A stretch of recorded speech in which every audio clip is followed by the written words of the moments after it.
lowest I got was $5,000, all the way up to $15,000 to $20,000, just to set up and establish a basic trust, a private trust, to operate my business outside of, as well as to put different assets inside. But the main thing for me was setting up my business.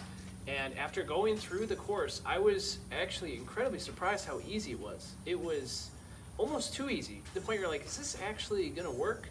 And it worked. I went to Wells Fargo to set up the trust. I got everything printed off, followed the course just exactly as it was, and also reached out to John through his community to ask for any help and additional questions I may have beforehand, which was extremely helpful, because I thought it was just going to be a course that you follow, hey, you're on your own, but he's got an entire community of people to help you, as well as he responds very quickly with expert advice within that community too. So doing that, I was able to set up my trust, got it set up at Wells Fargo,